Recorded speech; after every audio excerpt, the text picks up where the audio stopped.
দুটোই ইম্পোর্টেন্ট প্রশ্ন। ফেব্রুয়ারিতে আদৌ নির্বাচন হবে কিনা?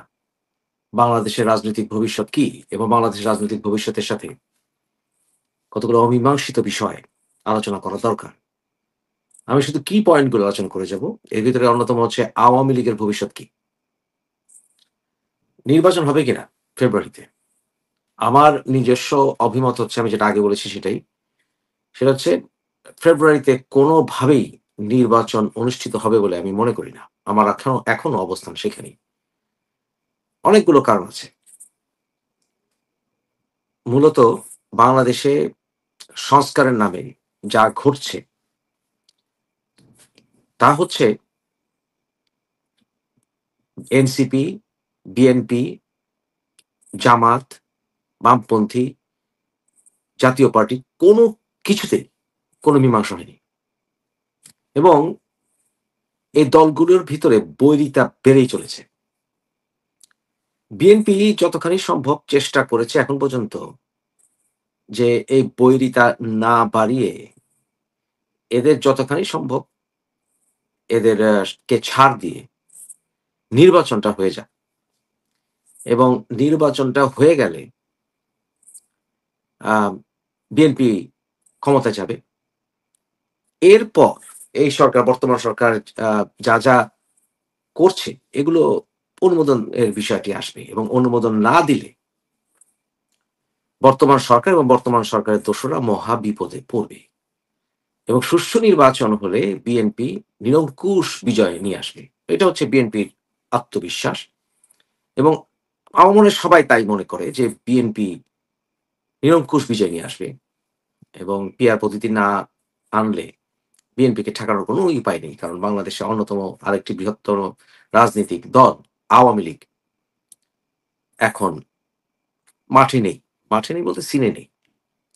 তা আওয়ামী লীগের সমর্থক রয়ে গেছে। এখন এই বিষয়গুলো নিয়ে কোনো কিছুই সমাধান হয়নি। এমনও কথাবার্তা চলছে এখন মিডিয়াতে যে বিএনপি আছে, আওয়ামী লীগও নির্বাচনে যাবে। কিন্তু কিভাবে যাবে? সরাসরি আওয়ামী লীগের ব্যানারে না গেলেও তারা হয় স্বতন্ত্র বা তারা নিজেদের আওয়ামী লীগের মানে পরিচয়টি লুকিয়ে তারা অন্য কোনো ভাবে নির্বাচনে যাবে এবং জনগণকে ভোট দেয়া থেকে তাদেরকে ভোট দেওয়া থেকে আপনি রুখবেন কিভাবে? এই হচ্ছে বর্তমানে অনেকেরই চিন্তাভাবনা, আশঙ্কা, বিশেষ করে এনসিপির আশঙ্কা এগুলো। জামাতেরও তাই আশঙ্কা, মিডিয়াতে এগুলো ছড়ানো হচ্ছে। তবে একটা বিষয় কি আপনারা লক্ষ্য করেছেন? যে বর্তমানে মেইনস্ট্রিম মিডিয়া গুলোতেও বিএনপির দিকে ঝুঁকছে। এমনকি এই ইল্লু পিঙ্কুরাও নিজেদেরকে এনসিপি থেকে এবং জামাত থেকে এট লিস্ট ইল্লু তো অলরেডি জামাত থেকে একটু সরে যাচ্ছে। এবং পিঙ্কুও এখন এনসিপি আমি করি না। নিজেকে মহান ব্যক্তি হিসেবে সে প্রতিষ্ঠিত করার চেষ্টা করছে। কিন্তু আমরা জানি এনসিপির সকল দুষ্কর্মের হুকুম ইনস্ট্রাকশন তার মধ্যে দিয়ে বেরিয়েছে। কারণ এই সোশ্যাল মিডিয়ার পেছনে সিদ্ধান্ত হয় এগুলো এই দুজনের মুখ দিয়ে উগলে দেয় তারা। কিন্তু এতে প্রমাণিত হয় যে তারা মাইনকা চিপায় পড়েছে। নেভারদিলেস তবে এটার সমাধানটা কি? প্রথমত কি কারণে আমি মনে করি নির্বাচন হবে না? কোন কিছুই মীমাংসা হয়নি। সংবিধান সাসপেন্ড করে দেওয়া হয়নি এবং সংবিধান সাসপেন্ড করলে আ একটি বিদ্রোহী বা বিপ্লবী সরকার গঠন করতে হয়। জাতীয় সরকার গঠন করতে হয়। যেটা আমি একেবারে গত বছরের অগাস্ট থেকে বলে আসছি। কিন্তু সেটা তারা করেনি। অলরেডি সংবিধানকে দোহাই দিয়েই তারা সংবিধানকে somehow ঘুরিয়ে পেঁচিয়ে সংবিধান তারা মেনেই তারা প্রেসিডেন্ট চুপ্পুকে রেখেছে এবং তারা অপরদিকে স্পিকারের দায়িত্ব আসিফ নজরুল পালন করছে বলে আমরা জানি। মানে সবকিছু একটা খিচুড়ি অবস্থা। কিন্তু আবার সংবিধান নাকি চিফ জাস্টিসের কাছ থেকে রেফারেন্স নেওয়া হয়েছে। কি সব কথাবার্তা? এগুলো একটাও তারা কোন প্রমাণ দিতে পারেনি। এমনকি শেখ হাসিনা রিজাইন করেছেন এটাও তারা কোন প্রমাণ দিতে পারেনি। সর্বোপরি তারা অনেকগুলো সময় ক্ষেপণ করে ফেলেছে। যেই সময় ক্ষেপণের কারণে তারা বর্তমান সরকার, ইউনুস সরকার they are walking on fire. তাদের আর কোন উপায় নাই। বর্তমানে বিএনপি যদি অ্যাবসোলিউট মেজরিটি পেয়ে যায়, বিএনপি তাদের অনেক কর্মকাণ্ডকে অনুমোদন দেবে না। সেটার ইঙ্গিত কিন্তু আমরা বিএনপির বিভিন্ন সময় পেয়েছি। যেমন ধরুন এই যে জুলাই সনদ বা এরপরে জুলাই ঘোষণা ইত্যাদি বিষয়ে বিএনপি কিন্তু নানানভাবে তাদের বিভিন্ন বিষয়ে তাদের রিজার্ভেশন তারা প্রকাশ করেছে। যেগুলো তারা যখন সরকার গঠন করবে সেগুলো তারা ছুঁড়ে ফেলে দেবে এবং বিএনপি সম্পূর্ণ সংবিধানকে ছুঁড়ে ফেলার পক্ষে না। এটার কারণটা কি? এটার কারণ হচ্ছে বিএনপি সংবিধানকে ব্যবহার করেই এই সরকারকে প্রশ্নবিদ্ধ করতে চায় যাতে করে এই সরকার বেশি বাড়াবাড়ি না করে। তাই সংবিধান কোনমতেই বাতিল করা যাবে না বিএনপির যদি সম্মতি না পাওয়া যায় এবং বিএনপি সংবিধানকে সম্পূর্ণ বাতিল করলে বিএনপির জন্য সুখকর হবে বলে আমি মনে করি না। দ্বিতীয়ত হচ্ছে বিভিন্ন বিষয় যেমন ধরুন আ বিএনপির এবং এনসিপির ভিতরে যে সকল পার্থক্য রয়ে গেছে। যেমন বিএনপি কিন্তু আওয়ামী লীগ নির্বাচনে আসতে পারবে না। এই কথা কিন্তু বিএনপি বলে না। বিএনপির অবস্থান এখনো সেটা না। কিন্তু এইটা হচ্ছে এনসিপির অবস্থান এবং এনসিপির দোসর যারা তাদের অবস্থান। এগুলো এনসিপি, এবি পার্টিগুলো সবই হচ্ছে জামাতের ফেক আইডি। এই হিজবুতি-টিজবুতি এগুলো সবই আসলে এই এনসিপির সঙ্গেই জড়িত এবং সমন্বয়কারীদের সঙ্গে জড়িত। তাই বিএনপির সাথে তাদের এই বিষয়ে সমাধান না হওয়া পর্যন্ত কোন ভবিষ্যৎ আমি দেখতে পাচ্ছি না। এছাড়া আরো অন্যান্য অনেক বিষয় রয়ে গেছে যেগুলো মীমাংসিত হয়নি এবং সামনে এগুলো গন্ডগোলের ইস্যু হয়ে দাঁড়াবে। এছাড়াও গন্ডগোল অনেকগুলো ইস্যু আছে। যেমন ধরেন বিচার প্রক্রিয়া শেষ করা, এগুলো নিয়ে একটা গন্ডগোল হতে পারে এবং আওয়ামী লীগের নেতাদেরকে কাশিমপুর কারাগারে স্থানান্তর করা হয়েছে আপনারা দেখেছেন। এবং আমি বলেছি আপনাদের অক্টোবরের ভিতরেই আমরা অনেকগুলো রায় দেখতে পাবো। তারপরে অ্যাপিল-ট্যাপিল যাই হোক এগুলো দ্রুত তারা শেষ করার টার্গেট করবে। এছাড়া জামাতের আসলে ইলেকশনের ব্যাপারেও কিন্তু একটা চাপ সৃষ্টি হচ্ছে বিএনপি থেকে। যেমন অলরেডি দুদু ভাই একটি কথা বলে ফেলেছেন যে, "আপনারা ওই ৭১ এর জন্য ক্ষমা চেয়ে তারপরে নির্বাচনে আসেন।" অর্থাৎ বিএনপি এখন চাপ দেওয়া শুরু করেছে। জায়গায়, জায়গায় বিএনপিরা তাদের শক্তিমত্তা প্রকাশ করা আরো বাড়িয়ে দিয়েছে। জামাতের বিরুদ্ধে তারাও স্ট্রেইট ফরওয়ার্ড কথাবার্তা বলা শুরু করেছে। এবং জায়গায়, জায়গায় আমরা এই সকল এনসিপি সমন্বয়কারীদের হাতে অস্ত্র দেখতে পাচ্ছি। সেটার প্রমাণ আমরা দেখতে পাচ্ছি। এবং অস্ত্র ক্যারি করার অর্থ হচ্ছে তাদেরকে বিদেশি কোনো শক্তি অস্ত্র দিচ্ছে। সেটা পাকিস্তান দেখ বা পাকিস্তানের মাধ্যমে দেখ। এটা আমার এখন পর্যন্ত তাই মনে হয় এবং আমার কথা সত্য প্রমাণিত হয় বারবার এবং হবেও। এবং আরো বিষয় আছে সেটা হচ্ছে এনসিপি এখানে থেমে থাকবে না। এনসিপিতে সিনিয়র নেতারা যুক্ত হবে এবং তারা ডক্টর ইউনূসের নেতৃত্বেই এনসিপির সঙ্গে যুক্ত হবে বলে মনে করি। কারণ এনসিপি চ্যাংড়াদেরকে সাথে নিয়ে নির্বাচনে যাবে এবং তাদের ওখান থেকে প্রধানমন্ত্রী নাহিদ হবে, এটা লজিক্যাল নয়। এবং জনগণ সাইকোলজিক্যালি সেটা মেনে নেবে না। তাই তাদের আরেকটি ছায়া টিম তাদের সাথে যুক্ত হবে সামনে বলে আমি মনে করি।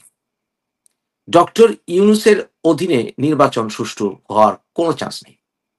কারণ ডক্টর ইউনূস পার্টিজান লোক, উনি এনসিপির লোক, এনসিপির নেতা। আরো বিষয় আছে সমন্বয়কারীদের ভিতরে সমস্যা তীব্রতর হবে। করাপশন ছাড়াও প্রাইভেট ইউনিভার্সিটি এদের সাথে বৈরিতার সৃষ্টি হবে। প্রাইভেট ইউনিভার্সিটির অনেক সমন্বয়কারী আছে যারা এনসিপি এদেরকে দেখতে পারে না। আরো আছে জোটের বিষয়গুলো। আবার দেখলাম হেফাজতের নেতারা মত প্রকাশ করা শুরু করেছেন যে জামাত কোন ইসলামিক দল না। তাদের ভিতরে আবার ফাটল শুরু হয়েছে এবং এই ফাটল আস্তে, আস্তে বাড়বে। সুতরাং সবকিছু মিলে কোনভাবেই ফেব্রুয়ারিতে নির্বাচন হওয়ার কোন চান্স আমি দেখি না। সেনাবাহিনীকে যদি বিশ্রামে পাঠানো হয় তাহলে বাংলাদেশে গন্ডগোল আবার দেখা দিবে এবং সেটা তীব্রতর হবে সামনে। সংবিধানের কোনো কিছুই আসলে সত্যি করতে রিয়ালিস্টিক্যালি কাজ হয়নি। সংস্কারের কোনো কিছুই রিয়ালিস্টিক্যালি কাজ হয়নি। কারণ বিএনপিকে অখুশি করে সংবিধানের কাজ করা যাবে না। এবং বিএনপি সংবিধানকে ছেড়ে ফেলার পক্ষে নয়। সামনে তাহলে কি হতে যাচ্ছে? আওয়ামী লীগ ভবিষ্যৎ কি এখন আরেকটি মূল প্রশ্ন। দেখেন, আপনাদেরকে বলেছিলাম যেহেতু শেখ হাসিনা দেশে নাই বা শেখ হাসিনা বয়স হয়েছে বা যেভাবে হোক শেখ হাসিনা বাংলাদেশে এসে রাজনীতি করবেন এর কোনো পরিস্থিতি আমি দেখতে পাচ্ছি না সামনে। এবং ইন্টারন্যাশনাল মিডিয়া গুলো যেভাবেই হোক শেখ হাসিনা এবং আওয়ামী লীগের বিরুদ্ধে উঠে পড়ে লেগেছে। আল জাজিরা, বিবিসি উঠে পড়ে লেগেছে।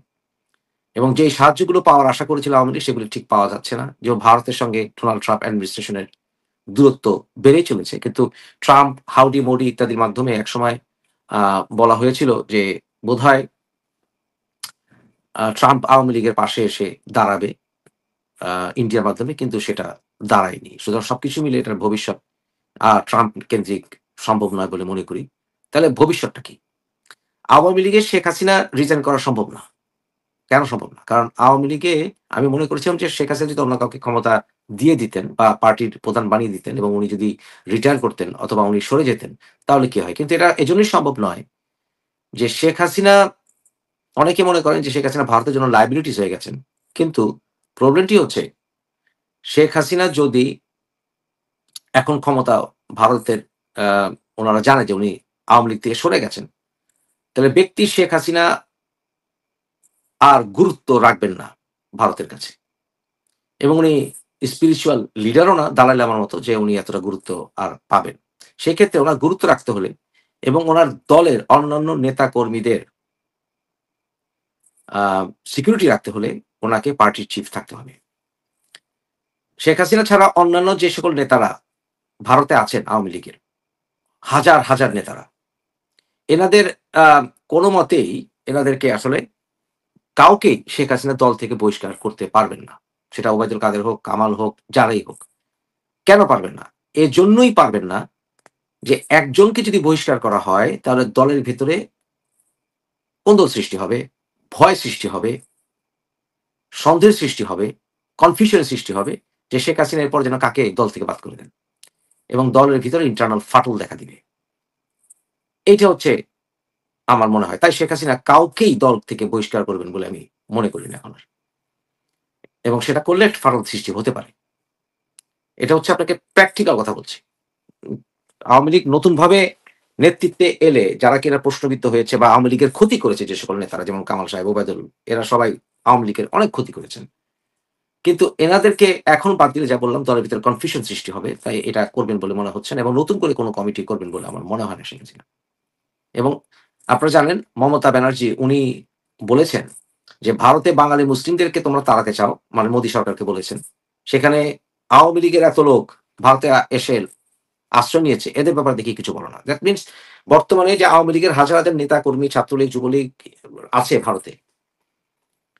তাদের ওখানকার অবস্থানটা একটা টাইম বোমের মতো আছে। টাইম বোমের মতো অবস্থা।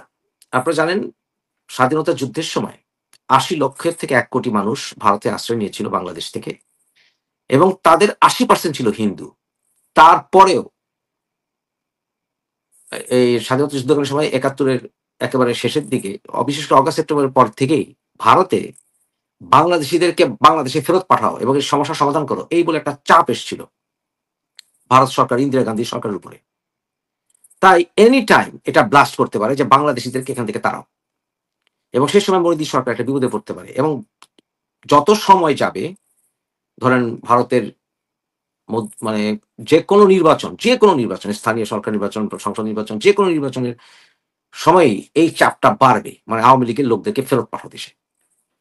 তাই এটার একটা সমাধানও ভারত সরকার চায়। কিন্তু শেখ হাসিনা এবং আওয়ামী লীগকে নতুনভাবে সাজানো এই মুহূর্তে সম্ভব না। তাহলে কি করা যেতে পারে? তাহলে আওয়ামী লীগকে নির্বাচনে যদি না আসতে দেওয়া হয়, তাহলে ভারত বলবে যে আমার দেশের কোন সমাধান আমি দেখছি না। কারণ আওয়ামী লীগ একমাত্র নির্বাচনে গেলেই যে সরকার আসবে এর পরবর্তীতে, সেই সরকারের সঙ্গে ভারত সরকারের নেগোসিয়েশন সম্ভব হবে। কারণ আওয়ামী লীগের ইস্যুটা অমীমাংসিত রেখে ভারতের সাথে কোন রকম কোঅপারেশন করা সম্ভব নয়। এবং আমরা এই সকল এনসিপির পোলাপানদেরকে যতই লাফাতে দেখি না কেন এবং ভারত আমাদের সাথে অনেক ক্ষেত্রে বৈরী আচরণ করেছে, কোন সন্দেহ নেই। পাকিস্তান আমাদের শত্রু রাষ্ট্র ছিল ৭১ এ কিন্তু তাদের সাথে ডিল করা যায়। এটা বঙ্গবন্ধু চেয়েছেন, জিয়াউর রহমানও চেয়েছেন যে তাদের সঙ্গে ডিল করতে আপত্তি নেই। ভারতের সাথে একই কথা। কিন্তু ভারত কোন অবস্থাতেই আওয়ামী লীগের ইস্যু যেখানে হাজার, হাজার আওয়ামী লীগের কর্মী ও দেশে আছে, এটা একটা করিডোর সৃষ্টি না করে, অর্থাৎ সামনের নির্বাচনের আগে একটি করিডোর সৃষ্টি না করে কোন অবস্থাতেই ভারত রাজি হবে না।